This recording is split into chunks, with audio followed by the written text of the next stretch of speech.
கர்த்தருடைய பரிசுத்த நாமத்துக்கு மகிமை உண்டாகட்டும். இந்த நாளிலே கூட ஒரு வேத வார்த்தையை நாம் பார்க்கலாம். நான் இன்று காலையிலே ஆண்டவருடைய இரத்தத்தை குறித்து தியானித்து கொண்டிருந்தேன். அப்பொழுது எனக்கு யாத்ராகமம் 12வது அதிகாரத்தை குறித்து வாசிக்கணுன்ற ஒரு எண்ணம் வந்தது. அதை வாசிக்கும் போது சில விஷயங்கள் என்னோட இருதயத்தில் கர்த்தர் ஏவினபடினால நான் இதை உங்களுக்கு ஷேர் பண்ணுறேன். யாத்ராகமம் 12வது அதிகாரம் 3வது வசனம். நீங்கள் இஸ்ரவேல் சபையார் யாவரையும் நோக்கி, இந்த மாதம் 10ஆம் தேதியில் வீட்டுத் தலைவர்கள் வீட்டுக்கு ஒரு ஆட்டுக்குட்டியாக ஒவ்வொருவரும் ஒவ்வொரு ஆட்டுக்குட்டியை தெரிந்து கொள்ள கடவர்கள். இதோட பேக்ரவுண்ட் எல்லாமே நம்ம எல்லாருக்குமே தெரியும். ஆண்டவர் எகிப்தியிலிருந்து இஸ்ரவேல் ஜனங்களை விடுவிக்கிறதற்காக நிறைய வாதைகளை அனுப்பினார். நிறைய காரியங்களை ஒவ்வொன்றா செஞ்சுட்டே வந்தார். ஆனாலும் பார்வோனுடைய இருதயம் கடினப்பட்டபடியினால ஜனங்களை வெளியிலே கொண்டு வரதுக்கான கடைசியான ஆயுதத்தை கர்த்தர் பயன்படுத்துக, அது அவருடைய ரத்தம். அதாவது எப்போ சிலுவையில கர்த்தர் மரித்தாரோ அதுக்கு முன் மாதிரியாக ஆட்டுக்குட்டியோட ரத்தத்தை ஆண்டவர் எப்பொழுதுமே பேசுவார். 12:7 சொல்லுகிறது யாத்ராகமும், அதன் ரத்தத்தில் கொஞ்சம் எடுத்து தாங்கள் அதை புசிக்கும் வீட்டு வாசல் நிலைக்கால்கள் 2லும் நிலையின் மேல் சட்டத்திலும் தெளித்து, 11வது வசனம், அதை நீங்கள் எப்படி புசிக்கணும், இது இன்ஸ்ட்ரக்ஷன்ஸ்லாம் கொடுக்குறாரு. நீங்கள் அந்த ரத்தத்தை எடுக்கணும், அந்த ஆட்டுக்குட்டியோட வயது எப்படி இருக்கணும், அதை எப்படி செய்யணும்னு எழுதிட்டு அதை எப்படி புசிக்கணுமா, நீங்கள் உங்கள் அறைகளில் கச்சை கட்டி கொண்டும் உங்கள் கால்களில் பாதரட்சை தொடுத்து கொண்டும் உங்கள் கையில் தடியை பிடித்து கொண்டும் அதை தீவிரமாக புசிக்க கடவீர்கள் அப்படின்னு சொல்லி எழுதுகிறாரு. தீவிரமாக அதை புசிக்கணும் அப்படின்னு எழுதும்போது அது கர்த்தருடைய பஸ்கா அப்படின்னு சொல்கிறாரு. சாப்பிடும்போது யாராவது தடியை கையில் பிடிச்சிட்டு செருப்பு போட்டுட்டு சாப்பிடுவாங்களா அப்படின்னு யோசித்து பார்த்தேன். அப்போ அவர் என்ன அர்த்தம் சொல்ல வரார் அப்படின்னா, ரெடியாக இருங்க, எனி டைம் நீங்கள் கிளம்ப வேண்டி வரும் அப்படின்றதுக்கு அடையாளமாக நீங்கள் பாதரட்சியை போட்டுக்கோங்க, கையில் தடியை பிடிச்சிக்கோங்க, இப்படி எல்லாமே கரெக்டாக ரெடி ஆகிட்டு அப்படி தீவிரமாக அதை புசிச்சு எப்படா கிளம்புவோம், எப்படா நம்மளை போக சொல்லுவாங்க அப்படின்ற ஒரு விதத்தில் பண்ண சொல்கிறாரு.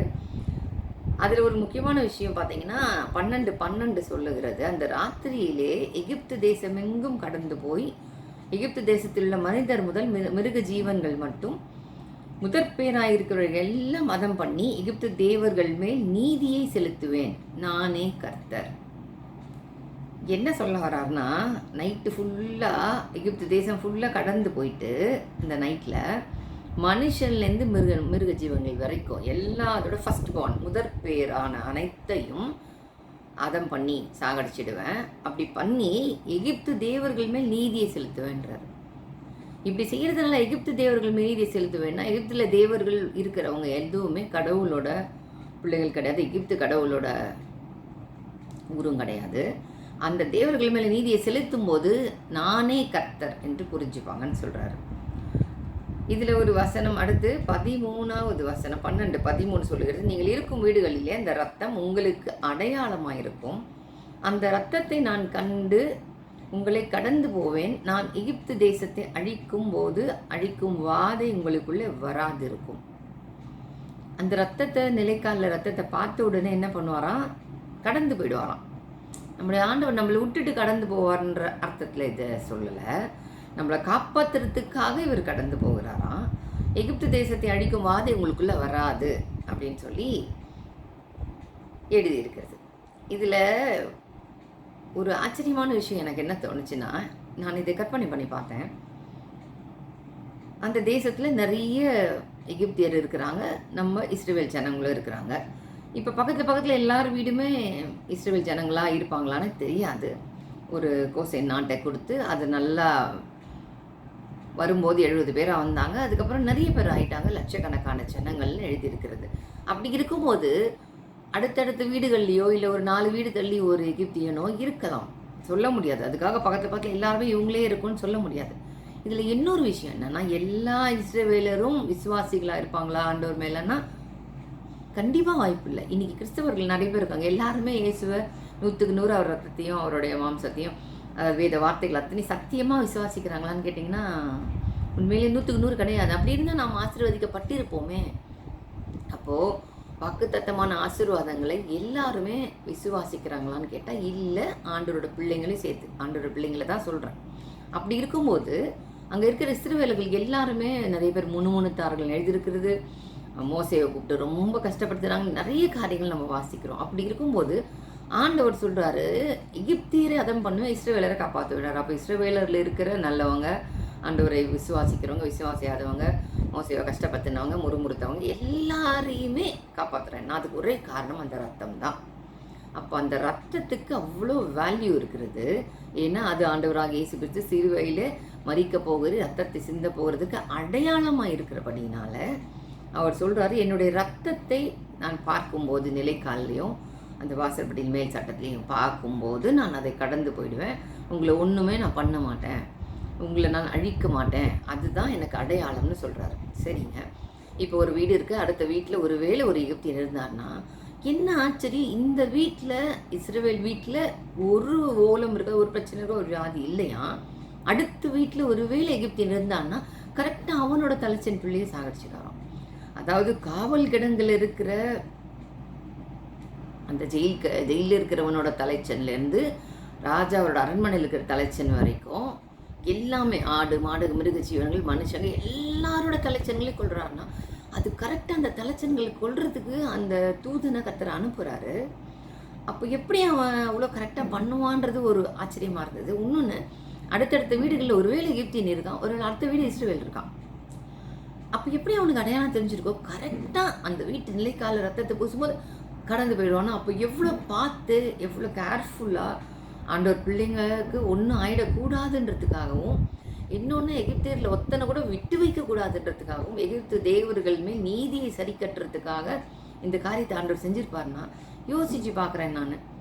ஒரு வீட்டில் 2 பேர் கொடுத்தன இருக்காங்களோ, ஒரு வீட்டில் ஒருத்தர் இருக்கிறாங்களோ, இப்போ மாதிரி ஃப்ளாட்டெல்லாம் இருக்காதப்போ ஒருவேளை அப்போ என்ன மாதிரி வீடுகளாக இருக்கும், பக்கத்தில் யாராவது ஒரு எகிப்தியன் நடுவில் வந்திருந்தான்னா அவனை மட்டும் விட்டுட்டு இந்த பக்கம் இருக்கிற வீட்டை எப்படி பாதுகாத்திருப்பாரு.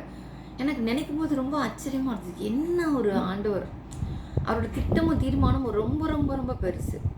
12:23 சொல்லுது யாத்திராகவும், கர்த்தர் எகிப்தியரை அதம் பண்ணுகிறதற்கு கடந்து வருவார், நிலையின் மேற் சட்டத்திலும் வாசலில் நிலைக்கால்கள் 2லும் அந்த இரத்தத்தை காணும்போது கர்த்தர் சங்காரக்காரனை அந்த வீடுகளில் உங்களை அதம் பண்ணுகிறதற்கு வர ஒட்டாமல் வாசற்படியை விலகி கடந்து போவார். சங்காரக்காரன்றது ஏஞ்சல்ஸ் தூதர்கள் அனுப்பியிருப்பார். அவங்க கிட்ட இன்ஸ்ட்ரக்ஷன் கொடுத்துருக்கிறார், எங்கே ரத்தம் இருக்குதோ அங்கே நீங்கள் ஒன்றும் பண்ணக்கூடாது அப்படின்னு சொல்லி. அந்த ரத்தத்தை அவங்க ஒரு ஆண்டவர் நம்மளை காப்பாற்றவர் நினச்சி பண்ணார். ஆமாம், எப்போ பார்த்தாலும் இப்படி தான் பண்ணின்னு இருக்காரு, இது வரைக்கும் ஒரே ஒன்றா பண்ணுறாரு, ஒன்றும் நடக்க மாட்டேங்குது, ஏதோ மோசை வந்து சொல்லிட்டு போகிறான் அப்படின்றதுனால அவங்க தடவினாங்களா, இல்லை நிஜமாகவே நம்ம போயிடுவோம் நினச்சி தடவினாங்களா, இல்லை மோசை சொல்கிற பேச்சை கேட்டு தடியை கையில் பிடிச்சிட்டு செப்பலை காலில் போட்டுட்டுலாம் பண்ணாங்களா, எதுவுமே நமக்கு தெரியாது. எல்லா இடத்துலையும் முரட்டாட்டமான ஜனங்கள் இருக்கிறாங்க, இப்பயும் இருக்காங்க, அப்பயும் இருந்தாங்க. ஆனாலும் பாருங்கள், அந்த ரத்தத்துக்கு வல்லமை இருக்கிறதுன்னு சொல்ல வரேன். ஸோ ஆண்டவராக இயேசு கிறிஸ்து ரத்தத்துக்கு எவ்வளோ வல்லமை இருக்கும். ஒரு ஆட்டுக்குட்டியின் ரத்தம், அதாவது சிலுவைக்கு அடையாளமாக இருக்கிற ஆட்டுக்குட்டியின் நிழலுக்கே இவ்வளோ வேல்யூ இருக்குது. நம்மை காப்பாற்றுகிறதற்காக கர்த்தர் செய்வார் என்றால் நிஜத்துக்கு எவ்வளோ வேல்யூ இருக்குன்னு யோசிச்சு பாருங்களேன். ஏன் நம்ம திரும்ப திரும்ப இந்த ரத்தத்தை குறித்து நம்ம கிறிஸ்தவர்கள் இன்சிஸ்ட் பண்ணுறோம், அழுத்துறோம், ஏன் அதை நீங்கள் கடைப்பிடிக்கணும்னு சொல்கிறோம்? வெறும் ரத்தத்தில் வெறும் பாவமன்னிப்பு மட்டும் இல்லை, ஏகப்பட்ட அற்புதங்கள் இருக்கிறதுன்றத ஏன் சொல்கிறோம் அப்படின்றதுக்கு முக்கியமான ஒரு வசனம் பார்த்தீங்கன்னா லேவியராகவும் 17:11, மாம்சத்தின் உயிர் ரத்தத்தில் இருக்கிறது, நான் அதை உங்களுக்கு பலிபீடத்தின் மேல் உங்கள் ஆத்மாக்களுக்காக பாவ நிவர்த்தி செய்யும்படிக்கு கட்டளையிட்டேன், ஆத்மாவிற்காக பாவ நிவர்த்தி செய்கிறது ரத்தமே. இப்போ பிளட்டை பற்றி நம்ம எல்லாருக்கும் தெரியும், ஏதாவது ஒரு ஆக்சிடெண்ட் ஏதோ ஒரு பிரச்சனைன்னா உடனே ரத்தம் தான் கொடுக்கும். ரத்தத்தில் மட்டும்தான் உயிர் இருக்குது. அதனால தான் கடைசி சொட்டு ரத்தம் போயிடுச்சுன்னா உயிர் போயிடுது. அப்படி இருக்கும்போது மாம்சத்தின் உயிர், இந்த மாம்சமாக இருக்கிற எல்லாவற்றுக்குமே உயிர் வந்து ரத்தத்தில் மட்டும்தான் இருக்குது. அந்த ரத்தம் வந்து அவ்வளோ முக்கியம்.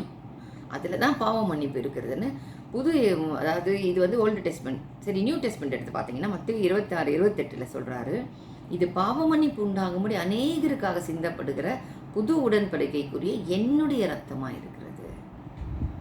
அவரோட ரத்தம் இது அப்படின்றது அடையாளமாக இருக்கிறது தெளிவாக சொல்கிறார். இப்போ நாம் அவரோட ரத்தத்தினால தான் நாம் நீதிமான்களாகப்பட்டிருக்கிறோம். உங்கள் எல்லாருக்கும் தெரியும், நாம் நீதிமான்கள் ஆக முடியாது. இன்னைக்கு ஆண்டவராக இயேசு கிறிஸ்துவை மனதார அவரை சொந்த ரட்சகராக ஏற்றுக்கொண்டு அவர் நமக்காக சிலுவைக்கு போனார், நம்மளுக்கு அவரோட கடைசி சொட்டு ரத்தம் வரைக்கும் நமக்காக சிந்தினார். நம்மளை பாவம் எல்லாத்தையும் மன்னித்தார். நமக்கு பதிலாக அவர் மரித்தார், இன்றைக்கு உயிரோடு இருக்கிறார்னு சொல்லி அவரை நாம் விசுவாசிக்கிறோமோ அப்பொழுது நாம் நீதிமான்கள் ஆக்கப்படுகிறோம். நம்மளோட சுய நீதியினாலேயோ நான் செய்த தான தர்மங்களாலேயோ என்னோட நல்ல காரியங்களாலேயோ நான் நீதிமான் ஆக முடியாது. அப்படி நான் அதை வைத்துக்கொண்டு நான் நீதிமான் சொன்னேன்னா, ஒரு நாள் ஜெபித்தேன்னா சந்தோஷமாக இருப்பேன், ஒரு நாள் ஜெபிக்கலைன்னா எனக்கு குற்ற உணர்ச்சி கொள்ளும். ஏன்னா நான் நீதிமான் இல்லையே அப்படின்ற ஒரு எண்ணம் வரும். அதனால் ஆண்டவர் சொல்கிறாரு, அந்த ரத்தத்துக்கு இவ்வளோ வல்லமை இருக்கிறதுன்னு சொல்லி ரோமர் 5:9 சொல்லுகிறது, இப்படி நாம் அவருடைய ரத்தத்தினாலே நீதிமான்கள் ஆக்கப்பட்டிருக்க. நல்லா புரிஞ்சுக்கோங்க, அவர் நம்மை நீதிமான் ஆக்கி இருக்கிறார். எப்போ நீங்கள் ஆண்டவராக இயேசு கிறிஸ்துவை விசுவாசிக்கும் போதே, அவரை சொந்த ரட்சகராக ஏற்றுக்கொள்ளும் போதே, அவர் தான் கடவுள் எனக்கு அப்படின்னு நீங்கள் நினைக்கும் போதே, உங்களுக்காக ஒரு சிலுவைக்கு போனார், இப்போ வாடுகிறது நான் அல்ல கிறிஸ்துவே அப்படின்னு நீங்கள் எப்போ முடிவெடுக்கிறீங்களோ அப்போவே நீங்கள் நீதிமான் ஆக்கப்பட்டிருக்கிறீர்கள். அந்த வசனம் சொல்லுகிறது, அவருடைய ரத்தத்தினாலே நீதிமான்கள் ஆக்கப்பட்டிருக்க கோபாக்கினைக்கு நீங்களாக அவராலே நாம் ரட்சிக்கப்படுவது அதிக நிச்சயம். அதாவது பாவிகளாக இருந்த நம்மையே நம்முடைய சொந்த ரத்தத்தினால அவர் நம்மளை விலை கொடுத்து வாங்கி நீதிமான் ஆக்கி இருக்கும்போது, நல்லவர்களாக இருக்கிறது இல்லைங்க, பாவிகளாக இருக்கையிலே கிறிஸ்து நமக்காக மரித்ததுனால நாம் நீதிமான்கள் ஆக்கப்பட்டு இருக்கிறதுனால அதுவே செய்யும்போது கோபாக்கினைக்கு நீங்களாக்கி அவர் நம்மை ரட்சிப்பது எவ்வளோ கேரண்டி, எவ்வளோ நிச்சயம் அப்படின்னு ரோமருக்கு எழுதின நிருபத்தில் பவுல் சொல்கிறார். அப்படின்னா என்ன புரிகிறது நமக்கு? ரட்சிப்பு நமக்கு கஷ்டம் கொடுக்கறதுக்கோ, நம்மளை நியாயம் தீர்க்கறதுக்கோ, நான் கோபாக்கினைக்குள்ளே நம்மளை கொண்டு வரத்துக்கோ, நம்மளை ஜட்ஜ்மெண்ட் கொடுக்கறதுக்கோ இல்லை. நீதிமான்கள் ஆக்கப்பட்டுட்டீங்கன்னாலே அப்போது கோபாக்கினைக்கு நீங்களாகி நம்ம அவர் ரட்சிக்கிறது அதிக நிச்சயம். அது எவ்வளோ கேரண்டியான ஒரு வசனம் பாருங்கள். நீங்கள் எப்போ ஆண்டவரை ஏற்றுட்டீங்களோ அப்போவே நீங்கள் ரட்சிக்கப்படுறதுக்கான அடையாளங்கள் இருக்கிறது. கோபாக்கினைக்கு நீங்களாக்கி விட்டார் நம்மளை அப்படின்னு சொல்கிறார். ஸோ அப்போ நம்மளுக்கு எதுவும் பிரச்சனை, போராட்டம், கஷ்டம், அவர் கொல்லுவார், குத்துவார், அடிப்பார், நியாயம் தீர்ப்பார், அதை பண்ணுவார், இதெல்லாமே ஆண்டவர் ஏற்றுக்கொள்கிறதுக்கு முன்னாடி வரைக்கும் தான். என்றைக்கு ஏற்றுக்கொண்டுட்டீங்க அன்னையிலேருந்து நியாய தீர்ப்பு உங்களுக்கு கிடையவே கிடையாது. அதே மாதிரி தான் சொல்கிறார் 12:24 எபிரேயர் சொல்கிறாரு, புது உடன்படிக்கையின் மத்தியஸ்தராகிய இயேசுவினிடத்திற்கும் ஆபேலினுடைய ரத்தம் பேசினதை பார்க்கிலும் நன்மையானவைகளை பேசுகிற இரத்தமாகிய தெளிக்கப்படும் இரத்தத்தினிடத்திற்கும் வந்து சேர்ந்தீர்கள். இனிமே வரலாங்க, வந்து சேர்ந்தீர்கள்னு சொல்கிறாரு. இனிமே வர போறீங்கன்னு சொல்லலை. இது எப்போ சொல்கிறாரு? 2000 வருஷத்துக்கு முன்னாடி எபிரேயருக்கு எழுதின நிறுவனமாக அவர் பவுல் தான் எழுதியிருப்பாருன்னு சொல்கிறாங்க. அப்போ ஆண்டவர் மரித்து இன்னைக்கு 2024 வருஷங்கள் ஆயிடுச்சு. அப்போவே வந்து சேர்ந்தீர்கள்னு ஏன் சொல்கிறாருன்னா, நீங்கள் இயேசுக்கிட்ட எப்போ வந்துட்டீங்களோ அப்போவே நன்மையானவைகளை பேசுகிற ரத்தமா, ஆண்டவரோட இயேசுகிற ரத்தம் பேசும். இது தெரியுமா உங்களுக்கு? என்னைக்காவது நீங்கள் அதை பற்றி தியானிச்சிருக்கிறீங்களா? ஆபேலோட ரத்தம் பேசுதான். என்ன பேசுது? நான் ஒன்றுமே தப்பு செய்யலை, என்ன காயின் கொலை பண்ணிட்டான், இந்த ரத்தத்துக்கு நீங்கள் எப்போ பழி வாங்குவீங்க, நான் இதுவே பண்ணலையேன்னு சொல்லி ஆபேலோட ரத்தம் பேசுறதுனா, அந்த ஒரு பாவம் செய்த, அதாவது பிறக்கும் போதே ஆண் பெண்ணுக்குள்ளே வரும்போதே பாவத்தில் தான் பிறக்கிறோம்னு நமக்கு தெரியும். அந்த ரத்தமே பேசுமானால் நன்மையானவைகளை பேசுகிற ரத்தமாகிய தெளிக்கப்படும் ரத்தத்திற்கு வந்து சேர்ந்தீர்களேனா, அவனை கம்பேரே பண்ண முடியாது. அன்றோட இயேசுக்கு ரத்தம் பேசுன்றது கட்டாயமாக இருக்கிறது. அந்த ரத்தம் நன்மையை மட்டும்தான் பேசுமா. நீங்கள் நல்லது செஞ்சீங்கன்னா நான் நல்லது பேசுவேன், நீங்கள் கெடுதல் செஞ்சீங்கன்னா கெடுதல் பேசுவோம். அப்படி இல்லை, நன்மையானவர்களை மாத்திரமே பேசுகிற தெளிக்கப்படுகிற ரத்தம். ஏன் தெளிக்கப்படுன்னு சொல்கிறாருன்னா, அன்றைக்கி நிலைக்காலில் வாசற்படியிலையும் அந்த ரத்தத்தை தெளித்து அந்த சங்காரக்காரன் வராதபடி பார்த்துன்றதுனால அவர்களுக்கு புரியும் விதமாக அது சொல்கிறாரு. தெளிக்கப்படுகிற ரத்தத்திற்கும் வந்து சேர்ந்தீர்களே, எப்போ விசுவாசிச்சிங்களோ அப்போயே வந்து சேர்ந்துட்டீங்க அப்படின்னு சொல்கிறாரு. ஸோ இப்போ உங்களுக்கு ஒரு உறுதி ஒன்று கிடைக்கிறது. நீங்கள் அவர் ரத்தத்தினால் நீதிமானாக இருக்கிறீங்க, கோபாக்கணிக்கு நீங்கள் ஆக்கி இருக்கிறீங்க, உங்களுக்கு எந்த விதத்துலையும் நியாய தீர்ப்பு கிடையாது. நீங்கள் ஆண்டவரை விசுவாசிக்கும் போது ரெண்டாவது அந்த ரத்தத்துக்கு வந்துட்டீங்க. அப்போ வந்துட்டீங்கன்னாலே நன்மையானவைகளை பேசுகிற அந்த ஆண்டவராக இயேசு கிறிஸ்துவின் ரத்தம் உங்களுக்காக பரிந்து பேசிக்கொண்டே இருக்கிறது, பிதாவினிடத்தில் சொல்லிக்கொண்டே இருக்கிறது. என்னோட பிள்ளைங்க, ஆண்டவர் எப்போ நீங்கள் எடுத்துட்டீங்களோ அப்போ பிதா வந்து உங்களையும் கிறிஸ்துவோடு கூட சேர்த்து பார்க்குறாரு. ஏன்னா அவரோட கூட இருக்கும்போது, ஐக்கியமாக இருக்கும்போது, அவரோட நாமத்தினால பிதா கிட்ட நம்ம என்ன கேட்டாலும் கொடுப்பேன்னு சொல்கிறதுனால உங்களுக்கு ஒரு தைரியம் இருக்கிறது. தைரியமாய் ஆண்டவர்கிட்ட போகிறதற்கான வாய்ப்பு உங்களுக்கு அதிகமாக இருக்கிறது. அதனால் நான் என்ன சொல்ல ஆசைப்படுகிறேன்னா, ஆண்டவராக இயேசு கிறிஸ்துவின் ரத்தம் என்றைக்கோ நம்ம பாவத்தை மன்னிச்சாச்சு. என்றைக்கோ ஆண்டவரே, எப்போ பார்த்தாலும் தப்பு பண்ணும்போது பாவ மன்னிப்புக்காக மட்டுமே அந்த ரத்தத்தை யூஸ் பண்ணாதீங்க. அந்த ரத்தத்தில் அநேக ஆசீர்வாதங்கள் இருக்குது. ஏன் அப்படி சொல்கிறேன்னா, அந்த ரத்தத்தில் பாவம் இல்லை.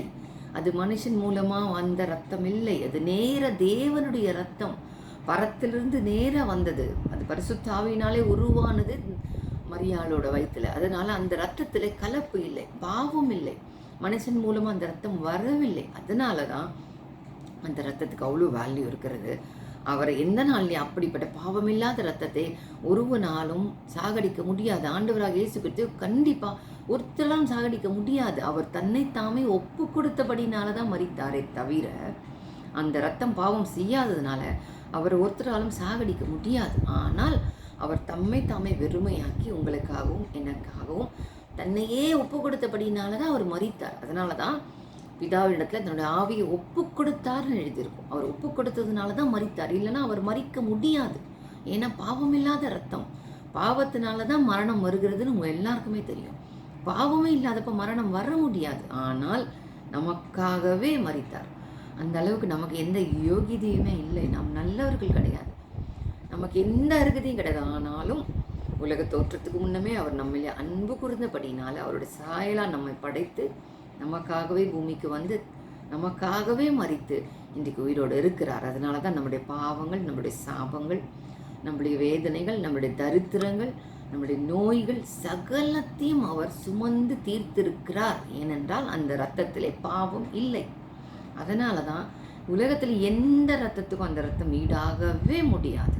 அதனால தான் இயேசு கிறிஸ்துவின் இரத்தத்துக்கு வல்லமை இருக்கிறது அப்படின்னு நம்ம பாடும்போதோ நம்ம அறிக்கை பண்ணும்போதோ அந்த இரத்தத்தின் வல்லமை நம்மளுக்குள்ளே வருகிறது. அதனால தான் வியாதிகள் மறைகிறது, அற்புதங்கள் நடக்கிறது, எல்லா விதமான சாபங்கள் மறைகிறது, உங்களோட போராட்டங்கள் மறைகிறது, உங்களோட தரித்திரங்கள் நீங்குகிறது. அத்தனை ஆசீர்வாதத்துக்கு அந்த ரத்தம் தான் காரணம். அதனால் நீங்கள் அனுதினமும் அந்த ரத்தத்தை குறித்து தியானிக்கும்படி நான் உங்களை கேட்கிறேன். ஒரு நாள் கர்த்தர் எனக்கு சொன்னதில்லை, இந்த நான் ஒவ்வொரு நாளும் ஆண்டவர் ரத்தத்தை குறித்து நான் தியானிக்கிறேன். அவருடைய ரத்தம் எப்படிப்பட்ட ரத்தம், ஏன் அந்த ரத்தினால் நமக்கு வல்லமை வருகிறது, அதற்கு காரணம் என்ன, எப்படிலாம் கர்த்தர் அந்த ரத்தத்தை குறித்து சொல்லியிருக்கிறார். நம்மளுடைய பாவங்கள் எப்படி ஏசாயா 53 பார்த்தீங்கன்னா அவர் நமக்காகவே மரித்தார். அந்த அந்த தழும்புகளால் நம்ம சுகமாக இருக்கிறோம். அதனால் ஒவ்வொரு விஷயங்களும் அந்த சிலுவையை குறித்து தியானிங்க, அவர் ரத்தத்தை குறித்து தியானிங்க. ஆசீர்வாதம் தேடி வரும் உங்களை. அதனால் ஏதோ பாவ மன்னிப்புக்கு மட்டும் அந்த ரத்தம் கொடுத்துருக்கிறாருன்றதுனால அந்த ஒரு நிமிஷம் மட்டும் அந்த ரத்தத்தினால கழுவுங்க, என் பாவங்களை மன்னிங்கன்றதோடு நிறுத்தாதீங்க. அந்த ரத்தத்துக்கு நிறைய ஆசீர்வாதங்கள் இருக்குது. அதை புரிந்து கொண்டு ஒவ்வொரு நாளும் அந்த ரத்தத்தை குறித்து தியானியுங்கள். அந்த ரத்தத்தை பிரயோஜனப்படுத்துங்கள். உங்களோட வியாதியில், பலவீனங்கள், உங்களால் தீர்க்க முடியாத பிரச்சனைகளில், உங்களோட லிமிட்டுக்கு மேலே, அதாவது உன் திராணிக்கு மேலே ஏதாவது பிரச்சனைகள் உங்களை தாக்குமானால், என்னால் இது முடியலை, எனக்கு இது இம்பாசிபிளாக இருக்குது, எவ்வளோ கஷ்டப்படுறேன்னு நீங்கள் நினச்சிங்கன்னா அதில் ஆண்டோட ரத்தத்தை பேசுங்கள், ரத்தத்தை அனுமதியுங்கள். அந்த ரத்தத்துக்குள் அந்த பிரச்சனையை ஒப்புக்கொடுங்கள். அப்பொழுது அந்த பிரச்சனை ஒன்றும் இல்லாமல் போய் நல்ல ரிசல்ட் உங்களுக்கு கொடுக்கும் என்பதில் சந்தேகமே கிடையாது. நான் இப்படி ஆண்டோட ரத்தத்தை அநேக விஷயங்களில் யூஸ் பண்ணியிருக்கிறேன். என்னால் முடியாத போது, என்னால் இது இம்பாசிபிள் ஆண்டவர், எனக்கு திராணி இல்லை, எனக்கு ரொம்ப கஷ்டமாக இருக்குது, சில விஷயங்கள் அப்படி நடக்கும்போது, ஜெபத்துக்கு பதில் தாமதமாகும் போது, இல்லை வியாதி, வேதனை, எந்த காரணங்களாலேயோ மன வருத்தங்கள், சஞ்சலங்கள் இருக்கும்போது எல்லாம் ஆண்டோட இயேசு கிறிஸ்து ரத்தத்தை அதில் பேசுவேன். அந்த ரத்தத்துக்குள்ள அந்த காரியங்களை ஒப்பு கொடுக்கும்போது மெய்யாகவே அற்புதம் நடக்கிறது என்பதை நான் என்னோட வாழ்க்கையில் பார்த்துருக்கிறேன். அதனால தான் உங்களுக்கும் இந்த ஆலோசனையை சொல்ல நான் ஆசைப்படுகிறேன். இதை சாதாரணமாக நீரை எடுக்காதபடி ஆண்டவராக இயேசு கிறிஸ்து ரத்தத்தை குறித்து தியானியுங்கள். அற்புதங்களை கட்டாயம் பெறுவீர்கள் என்பதில் கடுகளவும் சந்தேகம் இல்லை. அதனால் இன்னும் கூட அநேக வாசனங்கள் ஆண்டவர் ரத்தத்தை குறித்து இருக்கிறது, சிலுவை குறித்து இருக்கிறது. இது எல்லாவற்றையும் தியானித்து ஆசீர்வாதத்தை பெற்றுக்கொள்ளுங்கள் என்று ஆண்டவராக இயேசு கிறிஸ்துவின் நாமத்தில் உங்களை நான் வாழ்த்துகிறேன், ஆசீர்வதிக்கிறேன்.